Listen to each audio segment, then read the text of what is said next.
Ini pada hari ini kita akan masuk dalam ibadah singkat. Kita bernyanyi dari Kidung Jemaat 426. Kita harus membawa berita.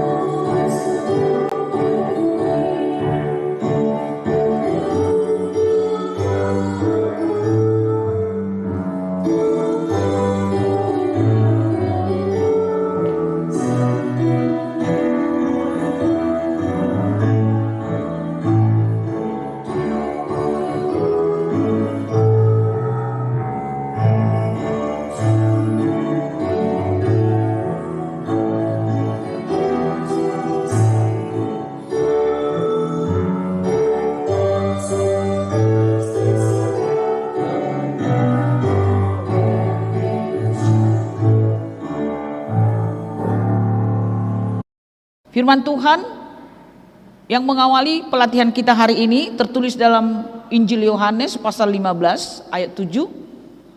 Demikian firman Tuhan, "Jikalau kamu tinggal di dalam aku dan firman-Ku tinggal di dalam kamu, mintalah apa saja yang kamu kehendaki dan kamu akan menerimanya."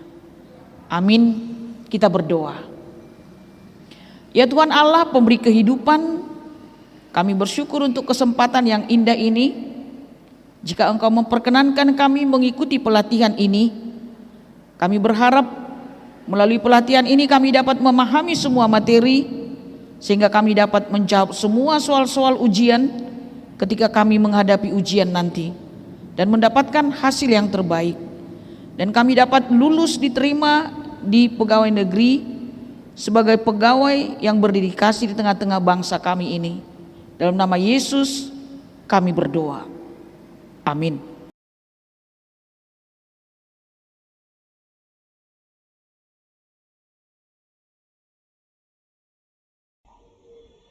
Baik, selamat malam seluruh pejuang-pejuang masa depan. Senang berjumpa dengan Anda.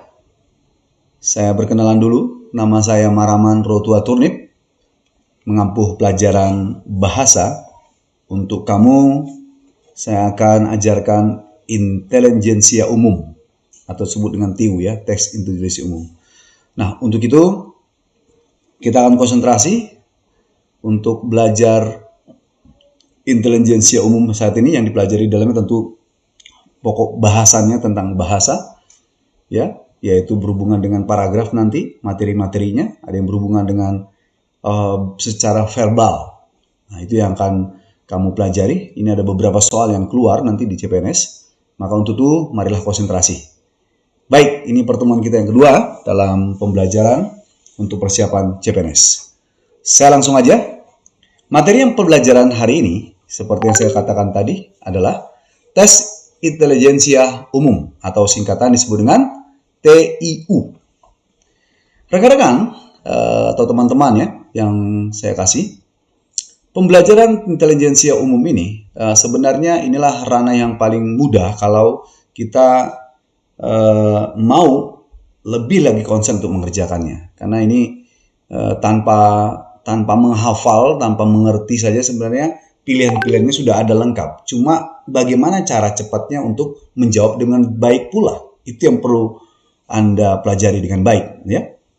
Nah, pengertian-pengertian itu penggunaan bahasa, dan tentunya kamu harus sering-sering buka kamus ya dalam bahasa Indonesia ya. Nah, kita lanjut aja. Materi yang seperti saya katakan tadi adalah tentang paragraf pertama. Paragraf itu apa sih? Paragraf adalah kesatuan kalimat yang terbentuk secara harmonis, tentunya mendukung satu hal utama yang menjadi pokok pembicaraan. Jadi dia satu kesatuan yang harmonis, maksudnya satu kalimat dengan kalimat yang lain itu berhubungan praktis ya, berhubungan praktis dan tepat gitu, secara kohesi maupun koherensi bahasanya. Nah, untuk dalam hubungan antar kalimat tersebutlah di dalamnya ada satu kata yang mendukung, atau bentuk aja bilangan saja sebuah frasa yang mendukung. Nanti namanya disebut dengan ide pokok. atau hal utama yang menjadi pokok pembicaraan. Itu pasti. Dalam satu paragraf, akhirnya nanti memiliki satu ide pokok yang terkandung dalam kalimat utama. Kalimat utama sendiri itu berada di awal atau di akhir dalam sebuah paragraf. Kalimat pertama atau kalimat terakhir gitu. Biasanya ada di sana, ya, sebagai kalimat yang general yang membahas secara keseluruhan tentang paragraf itu. Nanti dia didukung oleh beberapa kalimat-kalimat penjelas tentunya. Nah, demikian tentang paragraf. Selanjutnya ada istilah-istilah yang digunakan dalam pertanyaan-pertanyaan nanti, yaitu mengenai istilah hal umum tadi, yaitu ide pokok paragraf, pikiran utama dalam paragraf, gagasan utama dalam paragraf, dan semuanya ini sebenarnya sama istilahnya. Yang definisinya secara keseluruhan menyatakan bagian utama yang menjadi bahan apa? Bahan pembicaraan dalam seluruh paragraf itu, yang menjiwai seluruh isi dalam paragraf. Kalau bahasa kamu saya pakai, ini ngomong apa sih gitu ya. Kalau kamu pakai satu kata, oh ini ngomong ini nih, itu berarti kita bicara satu ide pokok. Itulah yang mau dimaksud pembicaraannya.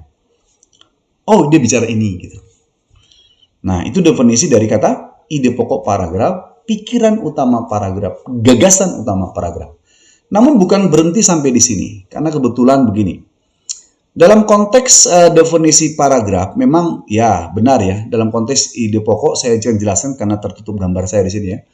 Ide pokok paragraf, pikiran utama paragraf, ya kan, gagasan utama paragraf itu dalam konteksnya ada beda cakupan pertanyaan maksud saya. Kalau ditanya ide pokok paragraf, ya kan, kemudian pikiran utama paragraf, gagasan utama paragraf, tapi yang ditanya paragrafnya loh. Maka kita mencarinya awal atau akhir paragraf itu. Tapi, nah ini pertanyaan kebetulan ada yang saya lihat pertanyaan beda. Bukan paragraf ditanya. Tapi yang ditanya adalah ide pokok kalimat, gagasan utama kalimat, dan ini tadi pikiran utama kalimat. Terus kita nyari apa? Kok nggak ada kalimat utama awal dan akhir? Memang tidak. Kalau bicara tentang kalimat, berarti yang dilihat adalah subjek dan predikatnya. Jadi unsur inti dalam kalimat itu yang dicari. Nah itu kalau pertanyaan nanti. Nanti ada pertanyaan seperti itu. Jadi kalau ditanya tentang ide pokok, pokok pikiran, gagasan utama, bukan paragraf dia, berarti konsentrasinya ke subjek predikat. Ya, kalau paragraf baru hal utama di awal atau di akhir gitu. Ya, itu sejelas sedikit tambahan dari materi yang sudah ada di layar saudara. Nah, kemudian mari kita lihat bagian yang berikutnya yang saya mau jelaskan nanti ya, dalam soal-soal itu ada inilah namanya tes verbal ya. Tes verbal itu berhubungan dengan hubungan makna. Baik hubungan makna yang antonim maupun hubungan makna yang sinonim. Apa yang antonim apa sinonim itu? Yang pertama adalah hubungan makna kata yang berkaitan erat dengan maksud terkandung dalam makna kata tersebut. Jadi hubungan erat, maknanya sama gitu ya. Itu namanya sinonim. Hubungan makna loh ya. Kemudian nanti kalau kita lihat contohnya, kata besar contohnya berhubungan dengan dekat dengan maknanya dengan kata maha. Maha itu besar ya. Berhubungan tapi masih hubungan maknanya ada. Pemakaiannya beda-beda, beda bisa. Tapi hubungan maknanya sama.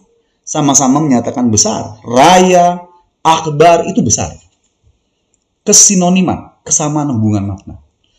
Dan yang kedua itu ada hubungan makna yang bertolak belakang dengan makna maksud kata yang terkandung di dalamnya, bertolak belakang dengan makna kata terkandung di dalamnya. Nah, ini disebut dengan makna kata yang disebut antonim. Ini beda soalnya. Begitu ya. Jadi kalau yang bertentangan atau bertolak belakang disebut dengan antonim. Maknanya ya, makna yang bertentangan atau bertolak belakang. Kedua hal ini akan kita kupas tuntas dalam soal-soal membahas soal-soal berikut. Baik, kita langsung aja. Soal pertama. Tapi sebelumnya kita masuk contoh. Ini ada contoh tadi. Kata nih, biasanya kalau lawan kata itu kan gampangnya kan besar kecil gitu ya. Panjang rendah gitu ya. Panjang rendah, panjang pendek kan gitu ya.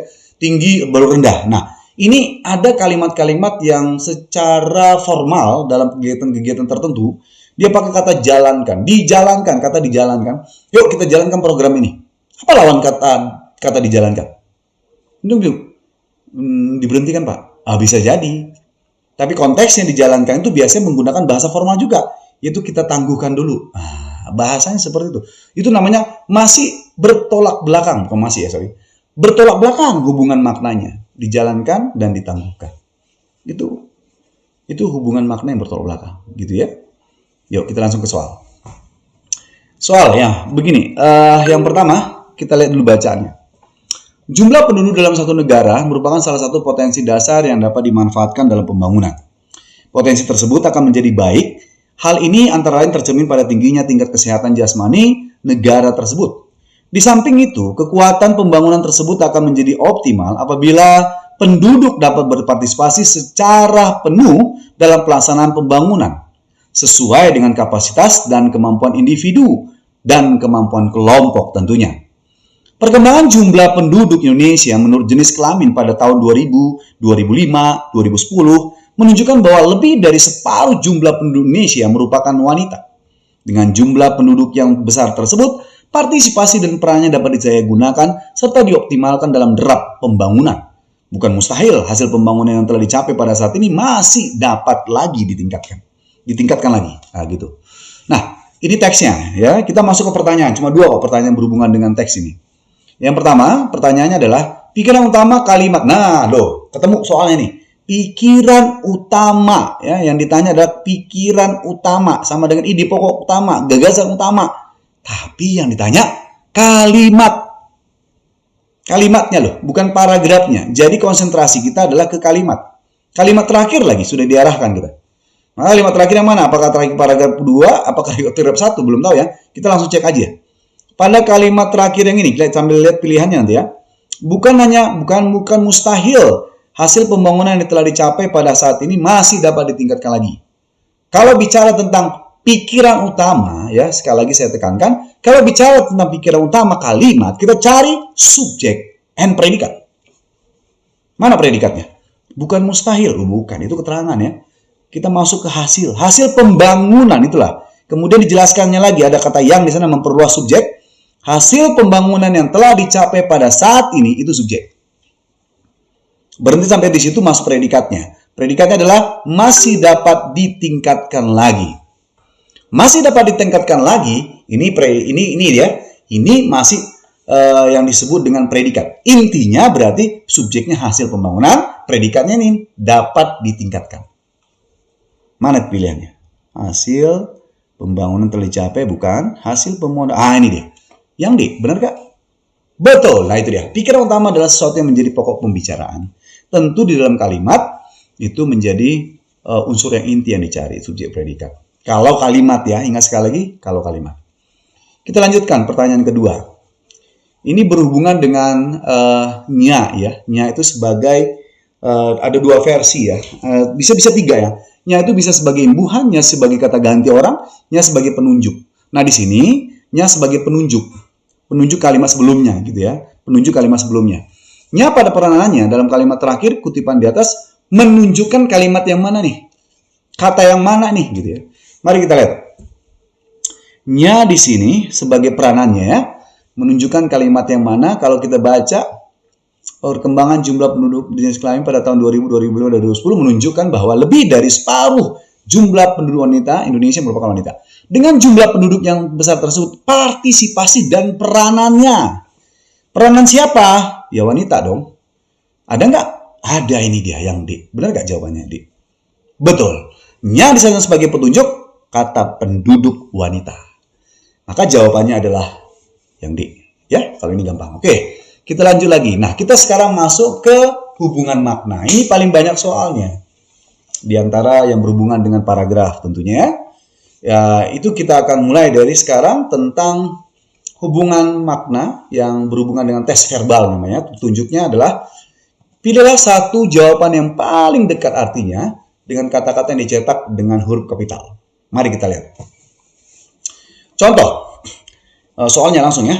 Kontradiksi, yaitu A. Perjanjian, B. Diskusi, penandatanganan, perdebatan, atau pertentangan. Nah, kita mencari hubungan makna yang sama dengan kontradiksi.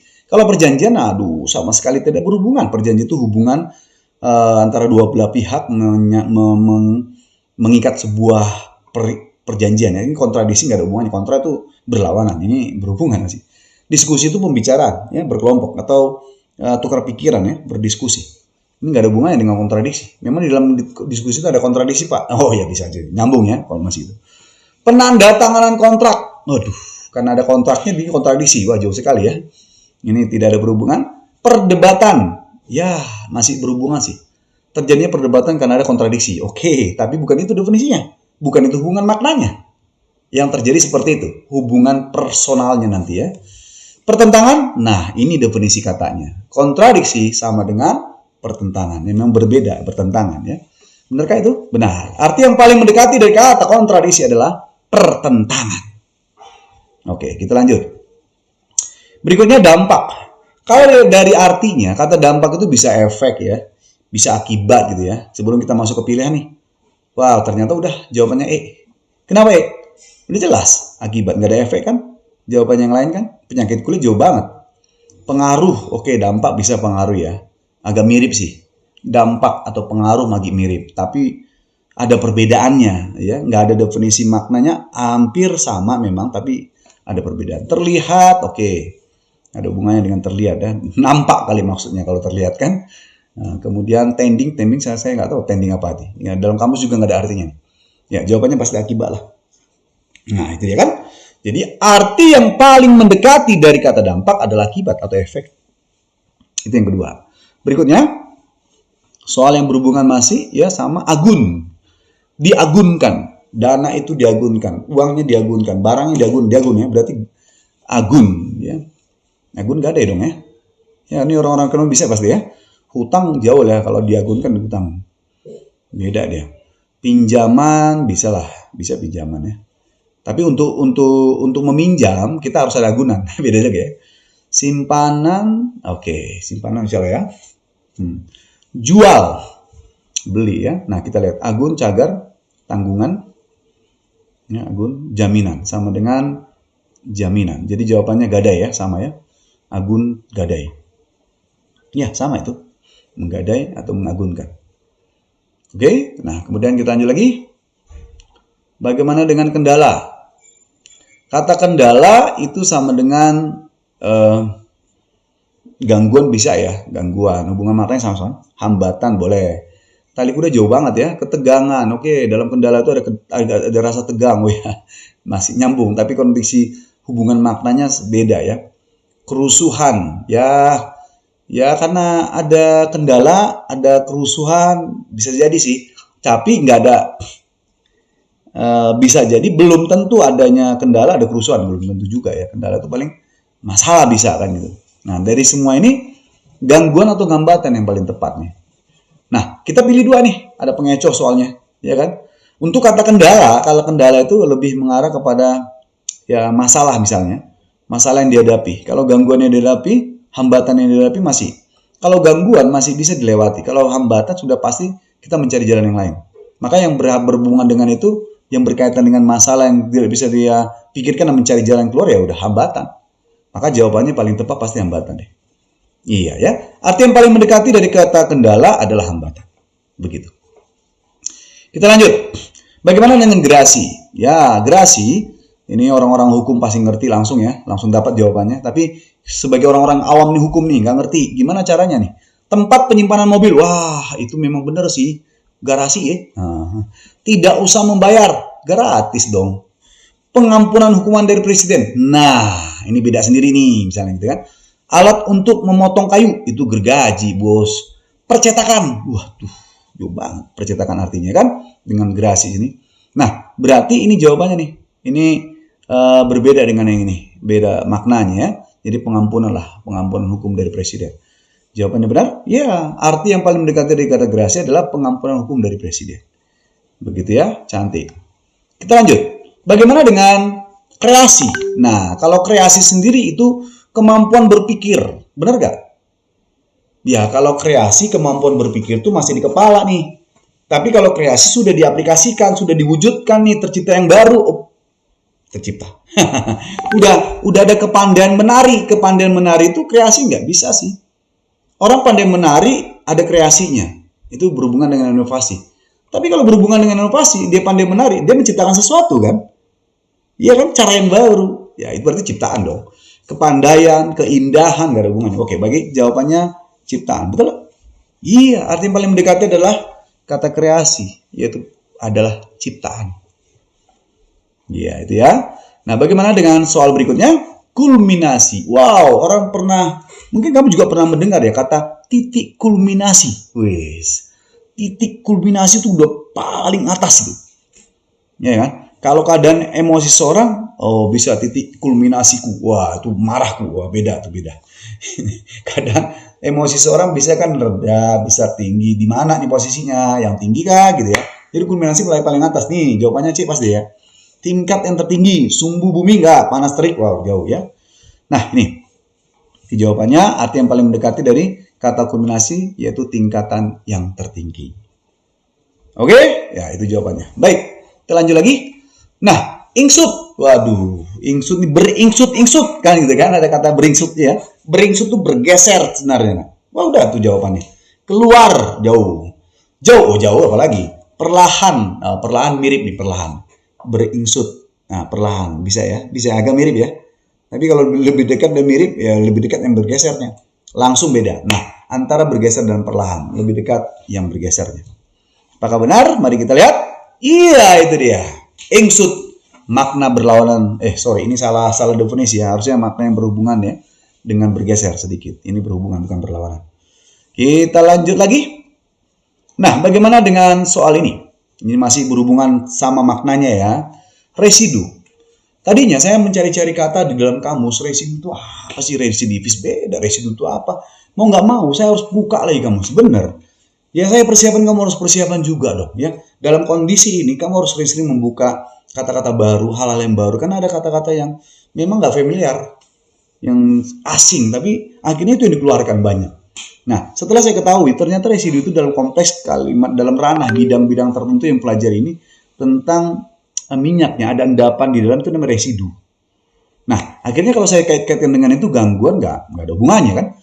Alat penyaring masih ada yang tersaring ya, tapi ya bukan alatnya yang dilihat, tapi gelisah. Oh, nggak ada hubungannya.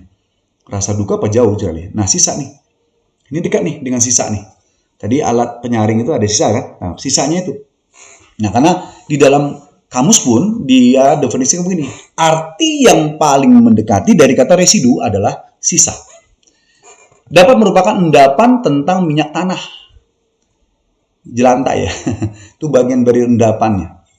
Ya, residu namanya. Wow, ini baru nih ya. Kita pakai residu aja sekali lagi ya. Kalimat ini kita pakai. Supaya kita hafal jadinya. Lama-lama kita menggunakan kata-kata asing itu akhirnya hafal. Ya, begitu. Kita lanjut lagi.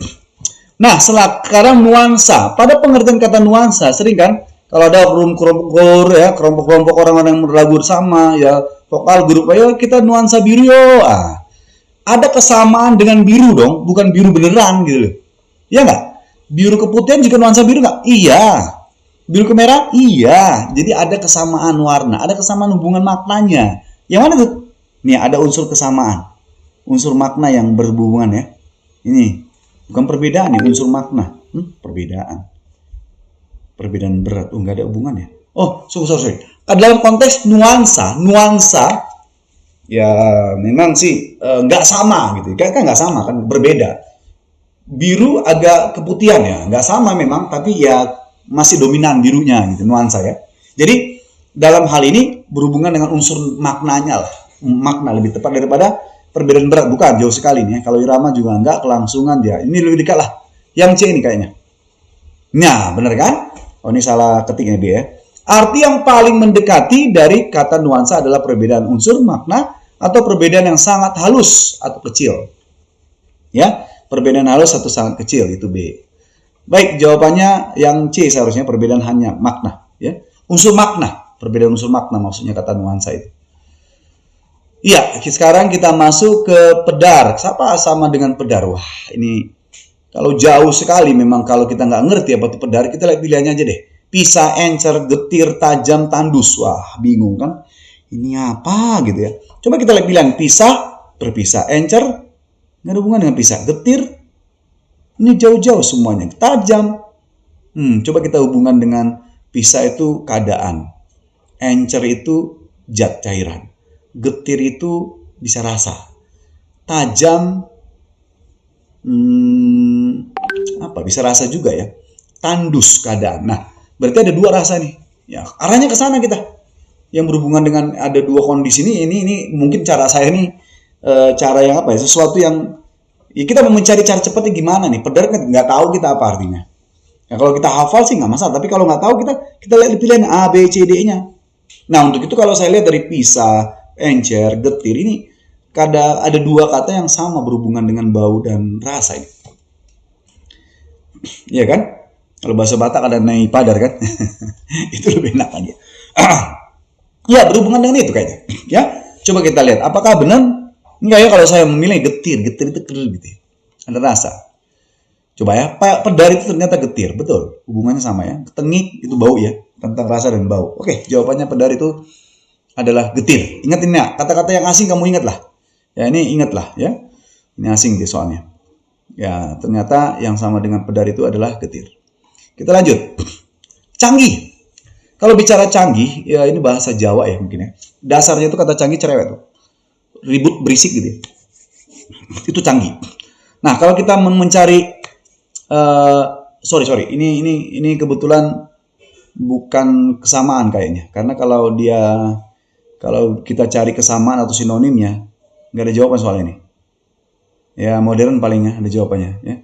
Tapi coba kita cek. Ini bukan kesamaan. Kita mencari, ini deh. Antonim nih, sorry ya. Ini antonim. Kita bicara tentang tes antonim. Pilihlah salah satu jawaban paling dekat dengan arti dan kata-kata yang dicetak huruf kapital. Nah, antonimnya apa? Dari kata-kata yang cetak tebal itu ya. Mari kita lihat. Kata canggih. Mari kita lihat kata canggih ya. Kata canggih itu kan itu cepat, melesat gitu ya, ceribut gitu ya. Nah, kalau kuno jauh, sederhana bisa. Diam terlalu jauh. Diam langsung blek gitu ya, enggak. Terlambat, modern itu sama. Nah, yang lebih dekat nih kayaknya sederhananya. Canggih itu kan modern, hebat gitu ya. Kalau sederhana ya lawannya. Iya, ini ya pengertiannya. Arti yang paling berlawan mana kata canggih adalah sederhana, lebih cocoknya ya, di berlawanannya. Lanjut lagi. Kelompok kata di bawah ini yang mempunyai hubungan makna berlawanan secara mutlak. Kecuali mutlak loh. Jadi antonim itu ada 3 versi sebenarnya, ada beberapa versi sebenarnya. Ada lawan hierarkial bentuknya, ada lawan kata yang berhubungan dengan kerabat ya, berhubungan dengan lawan kata yang berhubungan dengan mutlak. Nah, mutlak ini begini nih. Langsung dia langsung, ini lawannya ini, tidak ada yang yang tepat makna kata, misalnya kata laki perempuan, mati hidup, itu langsung, itu mutlak benar. Tapi kalau ibu dan anak masih ada kekerabatan yang lain soalnya. Ada ibu, ayah seharusnya.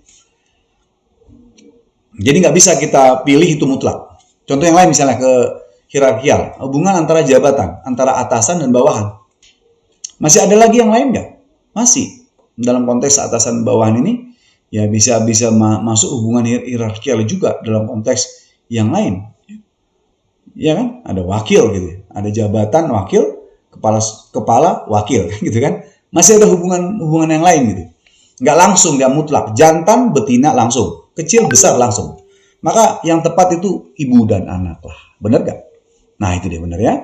Ini hubungan mutlak jadinya. Kalau laki perempuan, mati hidup, jalan, jantan betina, besar kecil itu ibu dan anak jauh ya. Masih ada bapak dan ibu tadi seperti yang saya berikan contoh tadi. Nah ini ya jawabannya. Kita lanjut. Bagaimana dengan insinuasi? Insinuasi ini itu bertolak belakangnya. Dengan apa? Insinuasi. Sebenarnya sindiran ya. Dalam kita berbicara, nggak senang kita dengan orang tersebut.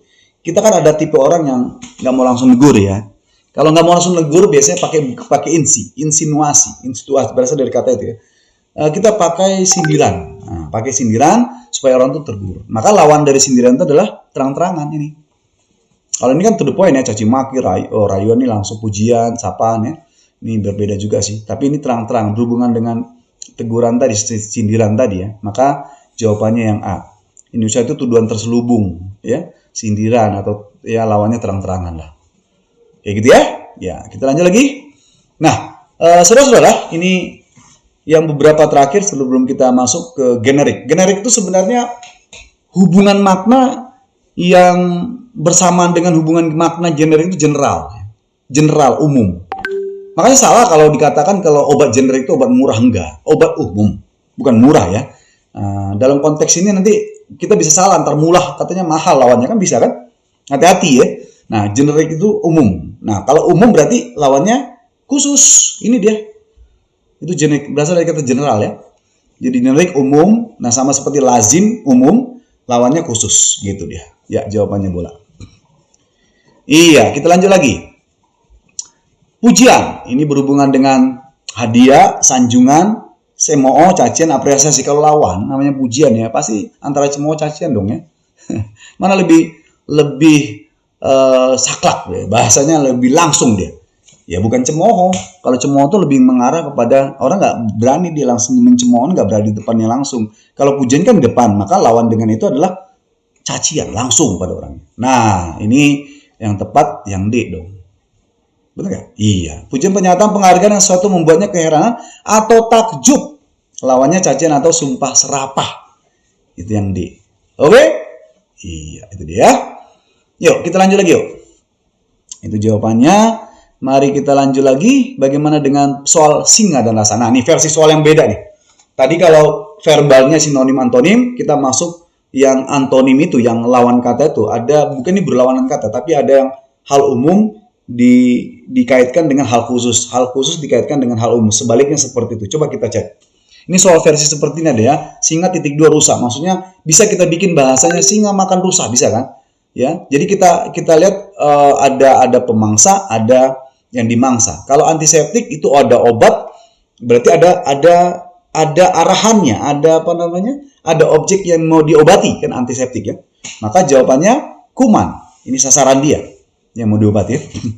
Nah, itu bukan penyakit. Nanti penyakit itu lebih umum dia karena konteksnya sama. Penyakit sama dengan obat penyakit beda. Jadi kalau penyakit ya kalau obat baru penyakit gitu ya. Nah, obat baru penyakit itu semua. Jadi kalau antiseptik kuman karena mengarah kepada jenis zat yang bisa mematikan kuman ya. Gitu deh. Jadi lebih tepat adalah kuman tentunya, sehingga membunuh rusa, antiseptik membunuh kuman. Ya pakai kata membunuh lah, lebih gampang ya. Kita lanjut. Panggung ada aktornya. Perpustakaan ada dosen, enggak ada buku lah seharusnya. Keamanan ada polisi.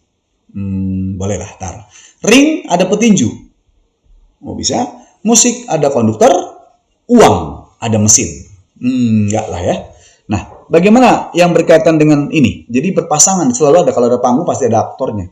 Kalau nggak mungkin kalau yang A. Keamanan ada polisinya. Masih keberkaitan. Ring tinju nggak mungkin. Kalau ring itu bisa jadi luas ya maknanya. Musik konduktor. Belum tentu juga ya. Maka kita lihat apa jawabannya. Nah, panggung tempat beraksi aktor, ring tempat beraksi petinju. Oh, ternyata ring. Nah, ya. Ring itu bisa umumnya ring ya. Kalau dia udah pasti memang ya. Kalau ring itu berhubungan dengan petinju ya. Karena nggak ada ring lain ya. Kalau ring apa yang lainnya? Nah, nggak ada yang lain ya. Memang kata ring berhubungan dengan petinju udah mutlak ya. Kalau ring petinju. Ya betul, jawabannya cantik. Ya, yang berhubungan dia panggung tempat beraksi aktor, ring tempat bereaksi ya, itu bisa. Itu penggunaannya. Jadi kalau yang tadi itu memakan, membunuh ya. Sekarang panggung tempat aksi aktor, ring tempat aksi petinju, masih bisa. Ya, itu yang berdekatan. Rata mulus, ya rata mulus. Kalau dia berhubungan dengan rata, ya nanti bisa kita kaitkan dengan kalau yang berhubungan dengan rata pasti ada kaitannya dengan hal-hal yang mulus gitu ya. Perahu ada berkaitan dengan tenggelam nggak? Masih sih ya, masih ada hubungannya. Jari-jari lingkaran, kapak, pengasah, oke. Bengkok, liku. Terjal, jurang. Wah, ini beda nih. Coba kita cek dulu ya. Nah, kalau dalam rata itu mulus, betul. Bengkok itu liku. Jadi kalau lawannya rata mulus, bengkok liku. Ya, masih berkaitan. Ini lebih dekat ya daripada yang lain. Jari-jari lingkaran, perahu ini masih ya. Kita dekatkan hubungan maknanya rata dan mulus, bengkok dan liku. Masih berhubungan dekat makna. Jadi yang D. Ya, yang terakhir. Mari kita lihat. Kontraktor dan beton. Nah, ini sering keluar nih. Berapa kali soal begini nih. Kontraktor dan beton. Waduh, ini antara tukang dan alat tukang gitu ya. Kontraktor dan beton. Pengacara hukum. Jadi pengacara ada pengacara, ada hukuman diberikan. Ini terbalikannya. Sopir kendaraan, guru, murid, tukang, kayu. Nah, ini bisa nih gitu ya. Penjual, pedagang. Nah, kita coba lihat ya. Iya, kontraktor mengolah beton. Nah, kita jawab. Yuk, coba kamu tebak. Coba. Iya, betul. Ada yang saya dengar dalam hatinya ya. Iya itu. Jadi kontraktor mengolah beton. Kalau apa ya?